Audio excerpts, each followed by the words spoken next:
Men, can I ask you something? Do you still feel like yourself? Or are you more tired than you used to be, less driven, less focused, less interested? That's not just getting older. It could be your testosterone declining. And before you jump to injections, before you shut down your body's natural production, support it the right way. Critical T from Critical Nutrition Labs is designed to help your body naturally optimize testosterone, energy, strength, and drive.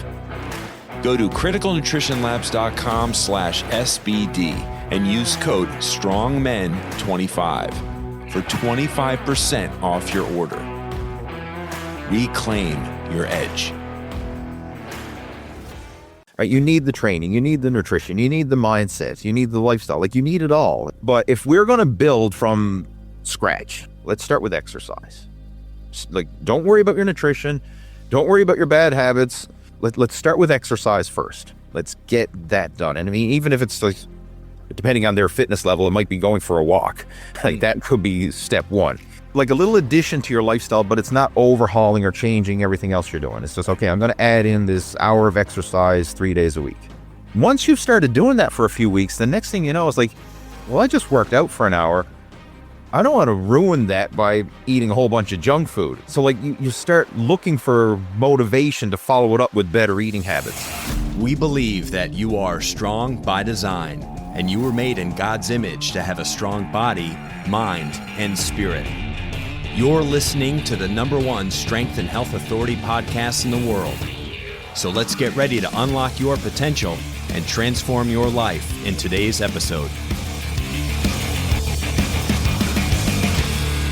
Hey, welcome everybody. Welcome, ladies and gentlemen, to another episode here on the Strong by Design podcast. Coach Chris hosting today. I've got a special guest with us, a 3-time guest here on the podcast, a longtime friend of ours.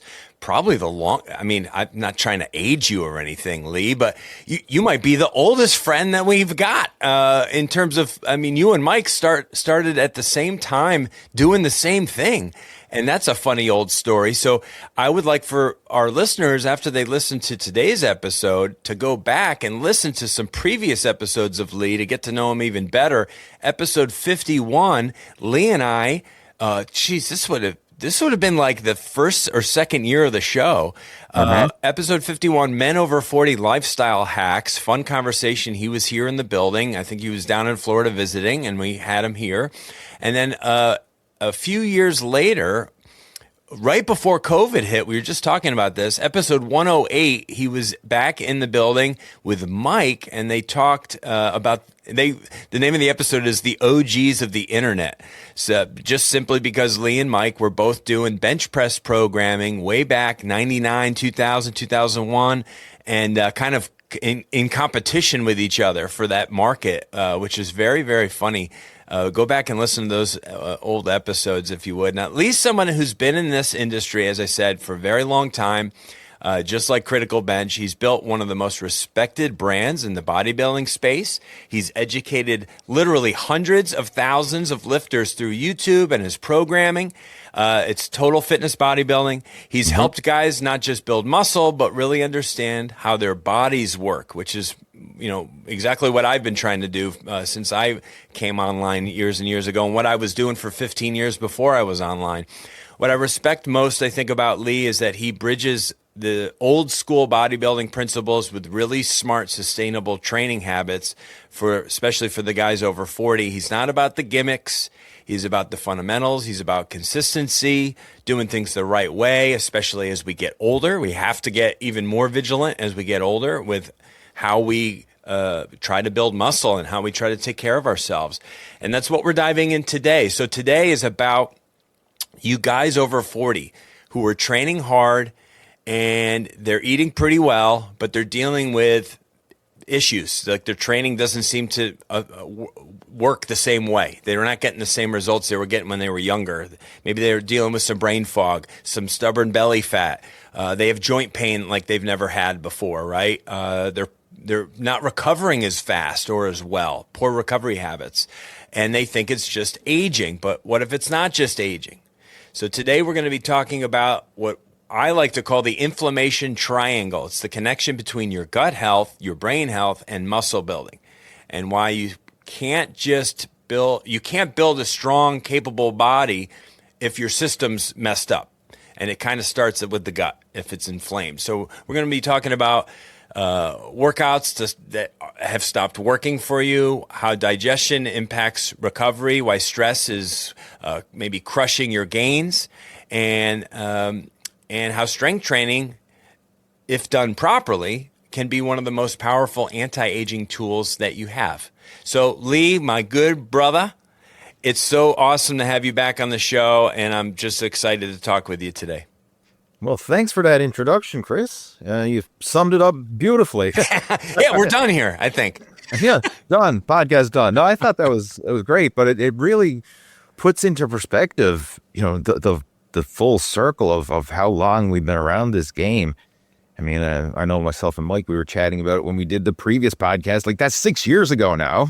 And back then we were talking about back in the 90s when we were online battling it out, watching each other, because Mike had the critical bench. I had a program at the time called Blast Your Bench. And the internet back then was so small. Like, it's not like today where everybody and their dog is a fitness influencer and a coach and social media. So if you had a website, like, you were a big deal. Right. And he had the critical bench website, and I had the Blaster Bench, and we were like arch rivals. And the controversy, which is the better bench press program, right? Right.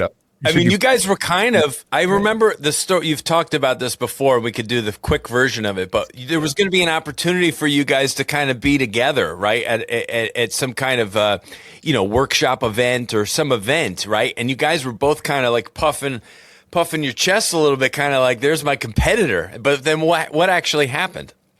We hit it off because, I mean, there was so much commonalities there. Like, once we actually started to get to know each other, I mean, it was just like long lost friends, like brothers from a different mother. That's exactly right. And we've been friends ever since. Absolutely. I mean, I got a lot of respect for Mike and what he's done. And again, he's just one of those guys who's been around the game, and it's respectable to see. He stood the hardest test of all, the test of time. Right? That's one that you don't see a lot of people persevere through that one. No, and we were talking about that, just being grinders, being gritty and being grinders. We have episodes talking about that, but I mean, I would put you and Mike at the top of that pedestal when it comes to guys who are just good at what they do and can grind and can outlast others. And there's something to be said for that person who is that tough, that thick-skinned person who just keeps getting up and keeps doing it and going, because you like it and you enjoy it. And that's something to be said too. And you're a living testament to that. You're a guy, we don't have to come out with ages on the show, but we're both over 40, comfortably over 40, both of us. I actually just hit 50. Okay, I'm 47. So okay, so you're sniffing 50, but I'm closer to 50 than I am to 40. That's right. That's right. And just as I do, that where you're at right now, and you obviously still look great. I know you're living in the gym. I know you're always been about getting in your strength training, getting in your bodybuilding, eating well, doing all that stuff. I mean, you live what you preach, and but it's gotten harder, hasn't it? It has, yeah, for sure. The older you get, and that's not just age either. It's all the responsibilities that come along with age. Like before we started the recording, we were talking about family and kids and stuff. Like back in the day, there was no family and kids. So, I mean, that was a big responsibility that just wasn't there. That was and it was a lot easier to go to the gym, to, focus on your nutrition, to be selfish, if you will, to focus on your own health and fitness. When all of a sudden now you've got other people depending on you and your time and your resources, it's a lot harder to carve out that me time.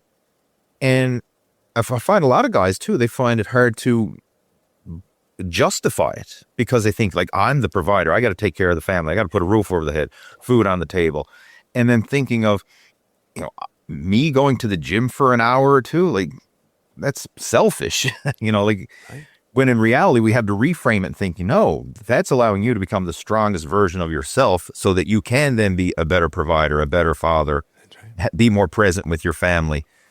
And a lot of people have trouble wrapping that mindset shift around that type of idea. It's absolutely 100% true that if it's the silly thing, when if you're in an airplane and the masks drop down, where does the mask go? You put on your kid first, or you put yours on first? Exactly. You put yours on first so that you are capable of helping other people. It's the same thing as a man or as a woman, of course. There has to be a certain amount of selfishness, if you want to call it that, but really it's just about some energy has to be devoted to your own well-being. I think about this sometimes, even something as simple as taking a day off that's not for just doing chores around the house, but taking a day off. And as a guy, this is very hard for men to do. Trust me, right? Because this happens maybe once a year where I take a day off of like a paid day off, right? But I'm not doing it so that I can do something around the house or run errands or go to a doctor's appointments or what. I do it so that I can just go do something for myself that I've wanted to do for myself. That's a solo thing. In fact, and you'll appreciate this because you're a guy who loves riding on his bike. Right, and you're still doing that, I'm sure, a lot. Yeah. Lee's got monster calves. He's like one of these like bodybuilding guys with like calves as big as his quads. He's got these monstrous calves. He just always has, right? But he's worked at them too. But he's a really good on the bike. He does a lot of like long treks. I've followed him before. He's always talking about, look at, taking pictures of like all these different destinations on his bike trips. But I always wanted to do, you've been down here enough times where there's the Causeway Bridge that's called, that's 60. Anyway, it's right near where our office is. And it's a bridge that goes over to Tampa. Anyway, I've always wanted to ride. There's a whole like pedestrian walking bridge that goes alongside the roadway. And I've always wanted to ride my bike across.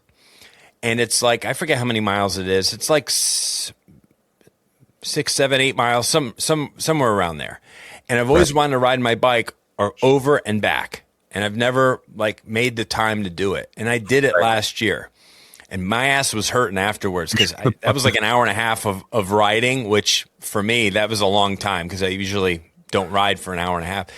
But it felt so good to be out on a beautiful day, just riding my bike by myself with some music in my ear and just enjoying the fresh air and the sunshine and doing something for me. And that's all I really needed. I probably still went home and did some stuff around the house or whatever because I'm just not like a lazy slug kind of guy. I don't really operate that way.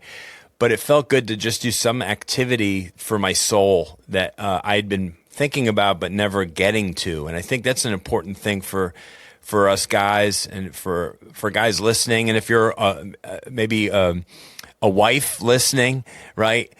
Your men need these moments, and one day could last 6 months. Like give him a day to go do something that he's wanted to do. Maybe go to the shooting range, maybe go to Topgolf and just wax, something that he wants to be able to go do by himself or with a buddy or whatever. And it's so good for your headspace. Absolutely. Oh, I can appreciate where you're coming from with this. And that's a big reason why I've gotten into cycling, because it's that me time, it's active meditation, you're getting outside, you're getting the fresh air, you're getting exercise. And the nice thing about cycling is it's something that you can do and progress with as you get older. Yeah. Right? Like with weight training, like I've been through the weight training and bodybuilding thing. Like I started competing in bodybuilding when I was 17. And from 17 right up until my early 30s, I was competing every year as a bodybuilder. That was my thing. For 15 years, I did competitive bodybuilding. And then I took a break from competitive bodybuilding, partly because I was getting burnt out with it, and partly because I realized I don't have what it takes to become a pro. And because in my early days, I was like, I'm going to be a pro bodybuilder, and gosh darn it, I'm going to do it naturally. Yeah. Like I had that naive dream. Good for you. Like, that's what kept me going, right? Yep. And that naivety, as you get more involved in sport, you realize, okay, these guys aren't all natural. It's not all this health and fitness that they pump it up to be. In fact, it's probably one of the most unhealthiest things when you get deep into bodybuilding. Yep. And it just kind of started to lose its luster. And, you know, I won at the provincial level and stuff, and I competed on the regional level and that, but that was basically as far as I could go with what I was willing to do. Now, even if I took it to, if you will, bodybuilding 2.0 and turned to the dark side, if you will, I don't think I still have what it takes to make it at that level. And honestly, knowing what goes into it, I don't think I'd want to have the life of a pro bodybuilder, because it's not as glamorous as a lot of people think it is. Not like the magazines made it out to be back in the day when you're reading, you know, the Flex and the Muscle Mag and seeing all the guys on the beach and in California, you think, whoa, this is the life. Like, no, it's not that glamorous, really. It's not. It's its own world. That's for sure. Let's just leave it at that. But it's it's certainly not. It's not a great place for trying to have a family. I'll tell you that much, because there's so much emphasis and attention on self that you have no time for anybody else. Typically, now there are exceptions. There are exceptions. I mean, look at Derek Lunsford, who seemingly is a good, awesome Christian dude who's married with kids, and like maybe he's figured something out that we don't know. Maybe.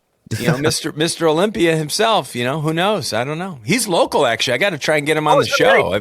He's been hard to get in touch with, but probably because of if he keeps winning, you know, it's hard to get in touch with the winners, you know. Absolutely. But you were going on about getting into cycling like, that's what I'm saying. Like, I went through the bodybuilding journey, and I mean, I enjoyed it. I learned so much from it and that. But once I realized, okay, I've kind of went as far as I could with bodybuilding, it starts to lose its luster a little bit.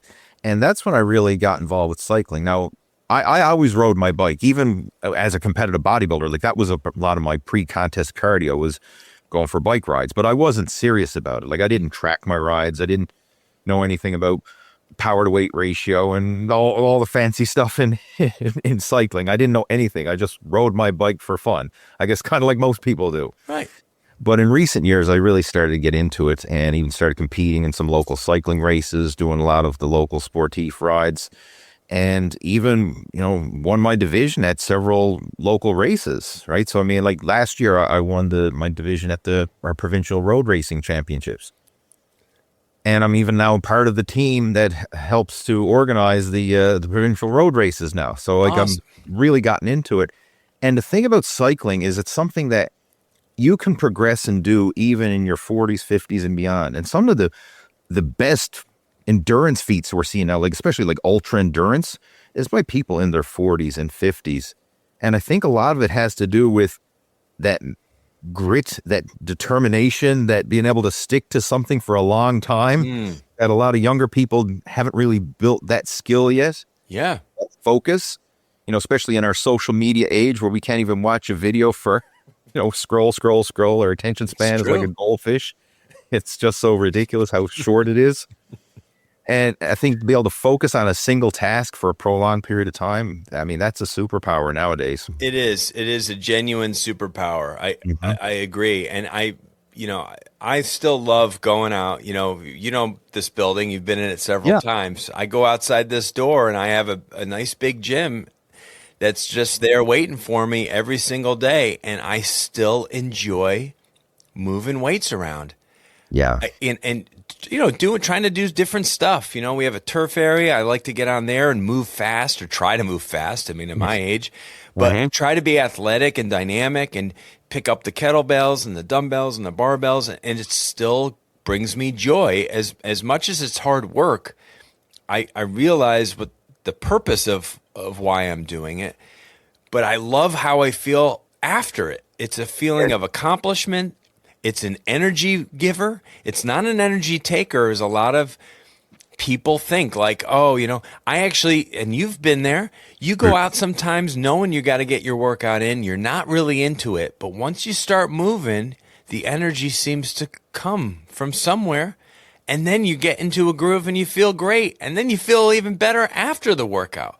So it's kind of like that runner's high, or it's, you know, you get like a lifter's high, if you will, where you get that blood moving around. It gets up into your brain, it gets up into your muscles, and it does something for you. And that's really what what we're talking about today is these long-term benefits for men when it comes to strength training and resistance training. It's something you just can never get away from. If you really want to have longevity and a high quality of life, you have to maintain it on some level.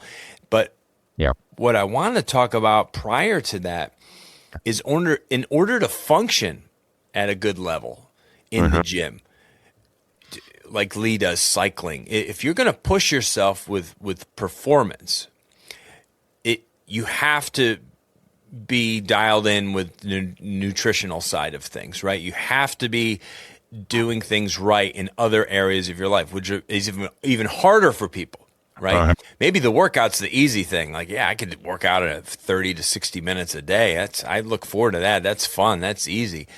What about all the other stuff? So I wanted to talk about this inflammation triangle that seems to come into play, I think, for a lot of people. That isn't really an issue at all when we're younger, because you can kind of get away with anything. You can eat crappy foods and still look like a Greek god well into your 20s if you're active enough. But as you get older, you can't get away with things the same way. So I wanted to talk about, the old adage is you can't out-train a bad diet, right? I think you can to a point. I think you can into maybe your middle 20s. And then you really got to start getting pretty smart about what you're putting in your system. Sure. Well, let's take it a step further. Instead of saying you can't out-train a bad diet, how about you cannot out-train inflammation? Because if our gut health is messed up, what are the ramifications in other areas of our life? Do you want to maybe just start, Lee, with what's coming to your mind in terms of, like, because you're a guy who knows nutrition well, you've been having to eat and prepare yourself for stage presence for half your life. What are you thinking about when I say you can't out-train inflammation? What comes to mind?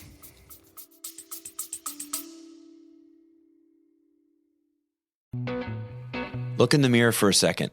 Not at your hairline, not at the gray, not at the wrinkles.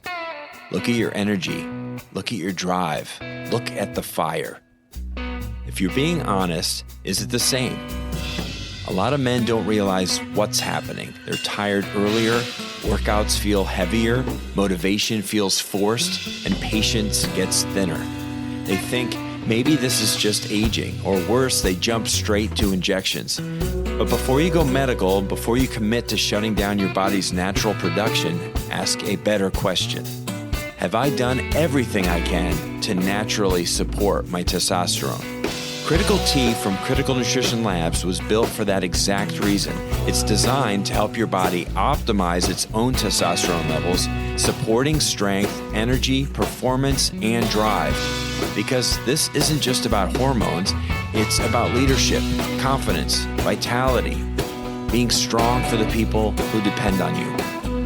Go to criticalnutritionlabs.com/SBD and use code STRONGMEN25 for 25% off your order.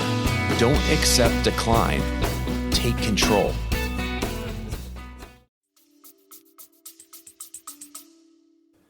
Well, just to take a step back first, I mean, thinking about nutrition in general, and this is something that's really changed for me over the years. And I like having the bodybuilding side of understanding nutrition, and then also the understanding nutrition from an endurance sports performance side, because they're two totally different sides. Yeah. Right. I mean, with a bodybuilder, even then, there's two sides. There's the off season where someone's going to try and maximize muscle growth. So being in a calorie surplus, trying to build tissue on their frame and maximize their strength and performance there. But then what we see when we look at bodybuilders is the dieted down version. And that's that's the most effed up sport there is, because the closer you get to the competition, the worse you feel, the weaker you are, the lower your energy. Yeah. A lot of times you're actually unhealthier when you get to the extreme levels. Totally. But you look better because you have the definition, and the skin is so thin, you can see all the muscle definition and the detail, and it looks good, but it doesn't feel good. Right. That's the key. Like, Yeah. and whereas most other sports, as you get closer to the competition, like you're stronger, you're performing better, like you're building to a peak of performance. Bodybuilding, you're building to a peak of conditioning in terms of lean, low body fat, but your strength and energy is just Isn't that something? it's It is down. something I've never really, I love the way you just put that because it's so true. Is every other competition is Yeah. you are eating and supporting your training habits and trying to get to the optimal place nutritionally. Whereas with bodybuilding, it's pretty much You're starvation starting mode. Like you're absolutely feeling like as bad as you could possibly feel. Yep. And then on top of it, the icing on the cake is then they go and dehydrate themselves before the show. Right. So your strength, energy, mental focus, even your gut health from that point of view, everything is just down. Like Wow. it's like the perfect storm, if you will, of just things not going right, but it looks good. It looks good on stage, right? Like, and this is where there's a lot of debate in terms of like, is bodybuilding really a sport? Or is this just a beauty pageant for men in their posing trunks? It's You know, true. 'cause the athletic side of bodybuilding is done in the gym. Don't get me wrong. I mean, these guys are, training hard, especially in the off season and stuff like that. But as it gets closer to the competition, it's so weird. Whereas most sports, Right. you're performing like your Right. performance Like and your I would even put strongman and powerlifting as a true sports, right? Absolutely. Because it's physical competition, whereas bodybuilding's about you had to put the work in the gym. Obviously, you're moving weight around in order to if impact and affect muscle. However, it's more just an aesthetic. It's more just a visual voting process. I'm just looking at somebody and like, I like that guy over that guy. It's not that that's the winner because he outlifted that guy, or that's the winner because he got to the finish the finish line before the other one. It's totally different. There's a major bias with it. It's a whole different conversation, isn't it? It is. Yeah. But getting into this, it's the nutrition side of things, because like we have the two sides of nutrition within bodybuilding. Yes. And then in the endurance world, nutrition takes a totally different realm as well. And the goal is basically eating to support your athletic and your calorie expenditure. Like that's the thing. Like if you are burning more, you need to eat more, right? You need to match it. And this is one of the big things we're seeing in the endurance world, where it's really been the game changer, is people eating way more, especially pre and intra workout or pre and intra competition. Mm-hmm.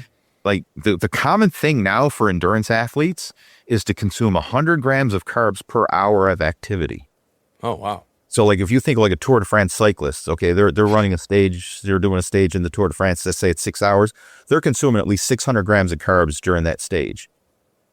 And it's usually like in form of carbohydrate powder in their water bottles, gels, energy bars, like fast absorbing even a lot of simple sugars, stuff that like a lot of people are like, oh, that's taboo, don't eat that stuff. This is what they're eating so that their body can process it and utilize it rapidly and without a lot of fiber or bulk or slow digestion. Like they don't want slow digestion. They want like that through the bloodstream, that energy is readily available to use while they're active. Yeah, and these guys really don't have the excess anyway for them to even tap into, the way they're built and stuff like that. They're not going to be able to rely on stored body fat. Stored body fat. It's just not going to happen like a guy like I would. But it wouldn't give you the energy, because the fat is a slow burning energy. Energy.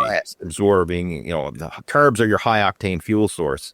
So this was interesting just to experience this, like taking a totally contradictory sports like bodybuilding and cycling. There's like chalk and cheese as far as sports. Totally. I learned so much from all the different elements and how certain elements can actually be complementary to one another.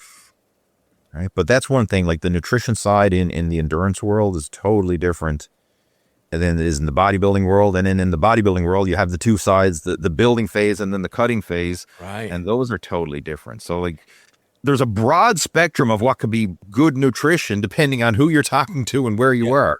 But if you were going to name let's have a little fun here. If you were to name, in your opinion, what are 3 like deadly mistake food items or categories that a lot of our guys are making. So once let's say guys in their 20s and 30s aren't really looking too closely at what their nutritional habits are because they're not feeling the pain yet, right, of father time and metabolic change and all that stuff. But once you start to get to a certain stage of life where the workouts aren't working the same way, maybe you're not make as much time for those workouts, and so you really got to get smarter with your nutritional habits in order to not have to, try to outtrain them. What are 3 deadly mistakes that guys are making that are probably screwing up their gut and leading to other issues when it comes to cognitive and muscle detriment? Yeah, I think one of the biggest ones that I see that's very common is a lot of the processed foods. Yes. Like that's one for sure. And it's not just the processed foods. I guess it's the way that those foods are often consumed too. Yeah. Because this is a typical scenario I see with a lot of people that I coach and just friends and family in general. They wake up in the morning, they're rushing to get out the door. They're trying to get the kids to school. They're trying to get themselves ready for work. They're just rushing out the door. Maybe they grab a cup of coffee or something. Like, don't eat a lot in the morning, rush out the door.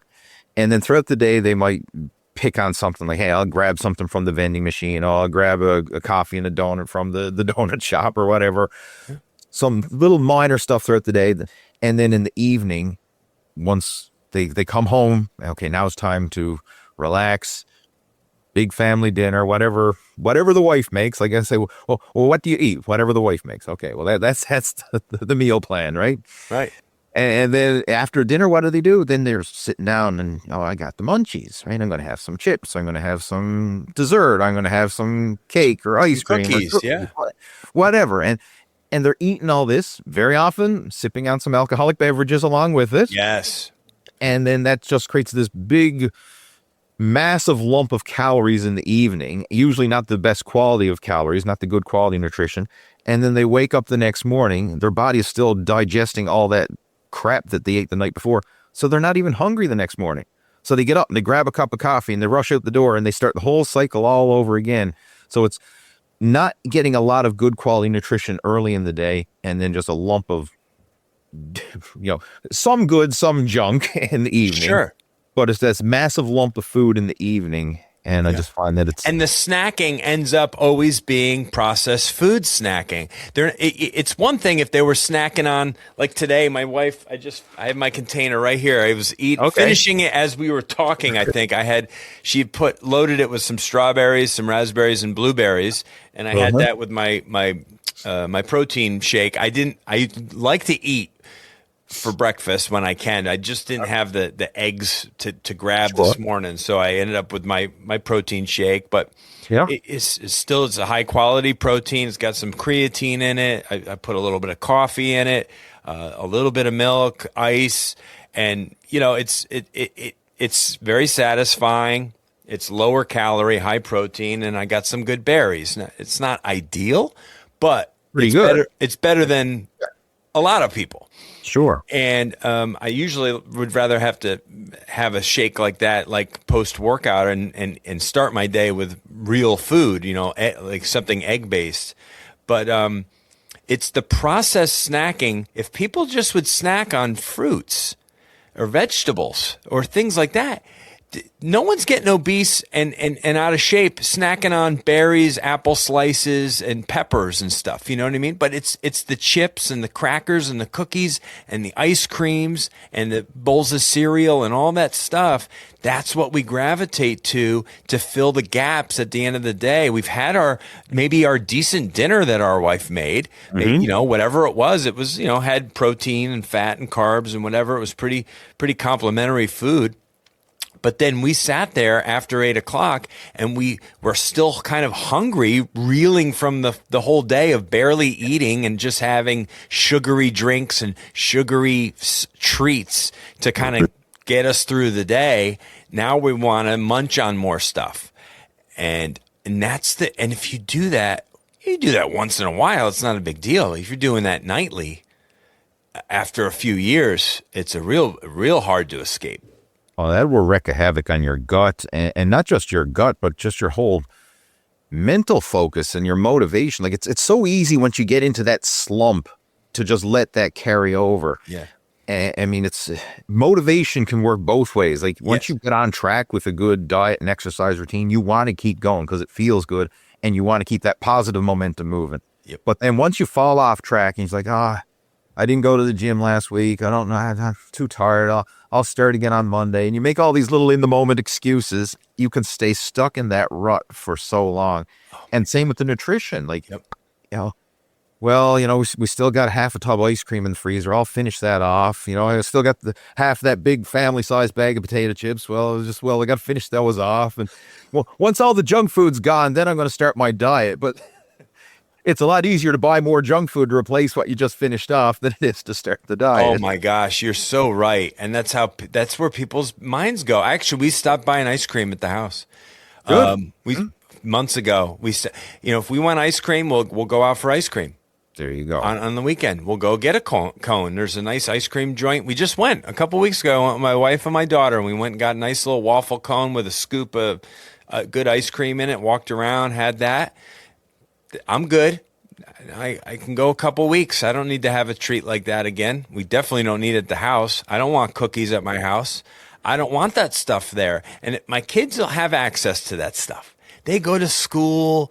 They, whatever. They'll go down to 7-Eleven or something with their friends and grab something. It's like, I don't want it. My wife and I don't want to eat it. So it's avoiding the chips and the snacks and stuff. I try to be smart about that for sure. But then you said the key thing before, Lee. Not only is snacking on all that crap, which is just your gut does not like it, the processed foods, then you drink alcohol. Yeah. And that for a lot of guys, maybe even some of the ladies, with their glasses of wine, multiple glasses of wine and type of thing. But the guys, they really struggle with, they want that cocktail or the several beers, and it becomes a nightly habit. Yeah.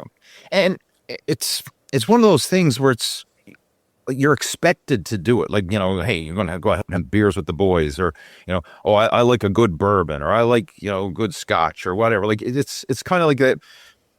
People associate pride to their drinking in a way, Yeah, you're right. I'm going to go to a nice, scotch and cigar bar or something like that, and they take pride in that. And it's a hard habit to break. It really is. It's because the social ingrained, like you're the oddball if you don't drink. Like yes. I don't drink. I haven't drank in years. And when I say don't drink, I mean like zero, zilch, none, right? I just don't drink. And I'm the oddball whenever we go somewhere, like we go to a dinner, a social event, whatever, a house party, something, and everybody's like, can I get you something to drink? What are you drinking? And all that, right? You're always the oddball. Yeah. I'll take a club soda, and they kind of Right. look at you and you're like, well, I'm not, I always admire people who can at least put themselves in those environments and still are out to have a good time and socialize, but they don't need to have the alcohol in order to have a good time. Oh. I'm the same way. I like to have a beer now here and there. I like that, or what are those mules, where they put them in the copper glass, Moscow mules. Where they put the ginger beer. Like there's certain drinks that I like, or a margarita or something I'll have, but it's not a routine for me. It's not a nightly habit by any means. It's like a on the weekend thing, and I can have one or two and I'm good. I don't drink excessively. I don't care to feel like crap the next day. I'm not a 20-year-old just trying to have a good old time and, get wasted with his boys. Like that's just not the way I operate anymore. But we're habitual beings. And if you like your 2 or 3 or 4 beers or drinks every day, you go to happy hour after work all the time, or you like to relax at home with 2 or 3 or 4 drinks, 2 or 3 drinks isn't a big deal, but if it's every day, that's the whole thing. How consistently are you being bad? That's the thing. Yeah. And you can either be consistent doing things good, or you can be consistent. Like you said, the momentum works both ways. Yes, I'm in a good momentum phase right now where we're not eating the snacks and the treats and the snack, none of that crap at my house. And I'm losing some weight and trying to tighten up. This is the time of year, right? You kind of tighten up, and being down here in Florida, I want to start looking good by May, but I want to dedicate myself now because of my age and just being more mindful. It's like, I really got to take hold of this stuff because I'm so much happier in life when I'm taking care of my nutrition because everything else just seems to fall in line. I feel mentally more clear and sharp, and when I'm just eating a little bit cleaner, and I feel I'm proud. I'm proud of myself for being disciplined. Right? Can you talk about that? Just the mental impact on just the discipline alone, what it does for your headspace.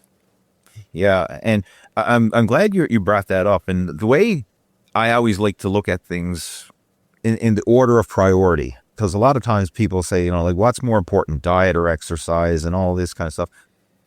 And I don't like to put say like, okay, what was the thing people used to say? It's 80% diet, 20% training or something like that. Yeah. I remember that. Larry Scott was kind of famous for saying that back in the day. Because it went viral in the magazines and stuff, and people still say it, like, oh, you can't out-train a bad diet, and nutrition is 80% of your success and all this. It's like the legs of a tripod. Like you can't have one without the other, right? You need it all. Right, you need the training, you need the nutrition, you need the mindset, you need the lifestyle. Like, you need it all. If you take one leg out, the whole thing's going to topple over. But if we're going to build from scratch, so like someone comes to me and says like, okay, I'm eating, like I'm not exercising, like I need to make a change. Like, where do I start? Let's start with exercise. Like, don't worry about your nutrition. Don't worry about your bad habits. Like, okay, you're drinking, you're smoking, who cares? Let's start with exercise first. Let's get that done. And I mean, even if it's like, depending on their fitness level, it might be going for a walk. Like, that could be step one. Right. It could be going to the gym and doing like a total body circuit routine or something 2 or 3 days a week. But we always start with exercise first. Like, that's why I want to do it. Start with that, because it's like a little addition to your lifestyle, but it's not overhauling or changing everything else you're doing. It's just, okay, I'm going to add in this hour of exercise 3 days a week. Boom. Okay, we did that. Once you've started doing that for a few weeks, the next thing you know is like, well, I just worked out for an hour. I don't want to ruin that by eating a whole bunch of junk food. So like you start looking for motivation to follow it up with better eating habits. Right. And we even see this with young guys who start working out. Like, how often do you see a young fella, like maybe in his teens, starts working out for a few months, and then next thing he knows, what's the best protein powder to get? Should I be taking that creatine? Like, how can I get better results from the exercise that I'm doing? So the exercise is like the trigger that starts this positive spiral. Yeah. Get the exercise in first. Once that's a habit, and we're doing that consistently, you're naturally going to want to eat better, because it's so counterintuitive. Like, okay, I worked out at the gym. Now I'm going to go and eat a bunch of junk food and drink booze and like just cancel out all that work I put into the gym. Right.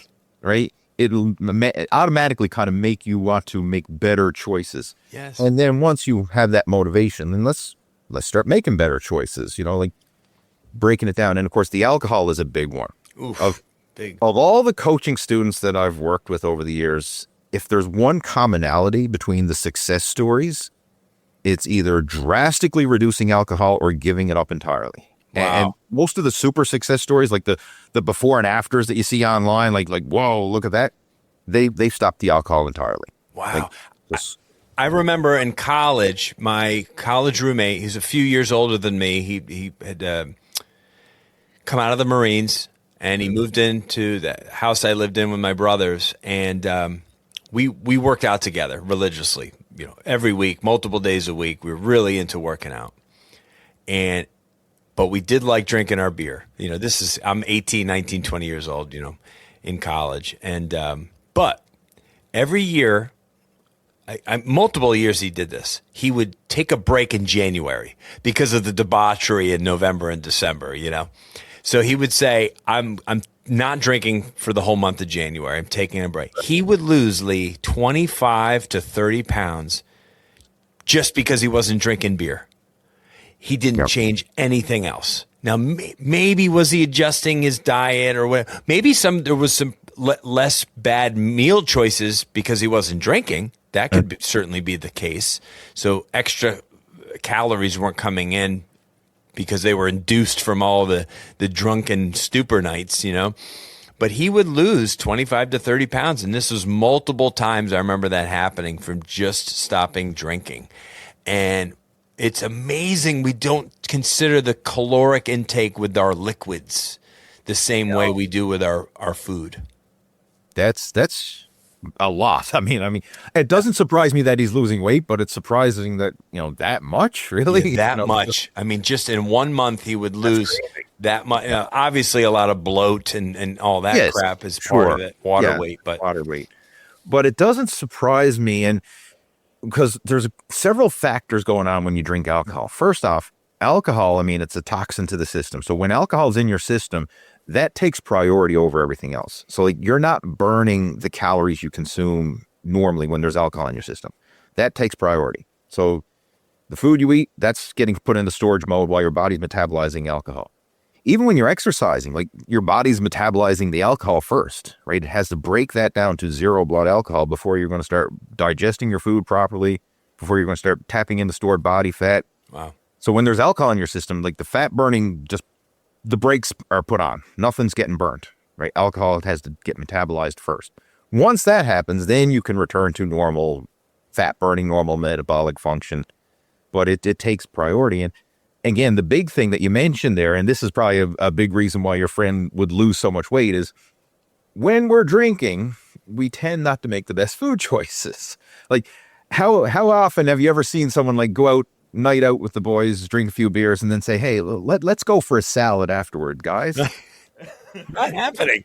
That ain't happening. We got to go to a fast food place. We got to go Pub Grub or McDonald's or pizza or chips or something. It's so you get the negative synergistic effect. You got suppressed fat burning because there's alcohol in your system, plus all that crap that you're eating because you got the munchies and it's not good food that you're eating. Is it any wonder why people get a beer belly, right? Right. It's so true. And everyone listening right now has somebody in their life, probably multiple people in their life that have, really large guts. They might not even look very bad or carrying weight elsewhere in their body, but they got this big, distended, bloated kind of gut from just a lack of focus on nutrition, certainly, but they're probably drinkers. And that's where it goes. When you drink excessively, it goes to your gut. It's not making your leg fat or your arms fat, right? But you're going to see it probably bloat through the face and through the neck area, and you're largely going to see it around the middle, and that's not good. That's why guys typically have heart disease over anybody else because of where they carry their extra weight. And so you got to be, if you can have a flat belly, as an older man, there's something to be said for that, because your risk of heart disease is probably infinitely better, infinitely decreased from the norm, the average person. Absolutely. We're not even talking 6-pack abs or nothing like that. No, just flat. Just not jiggly fat all around your middle. Right. Yeah. And that alone is hard enough.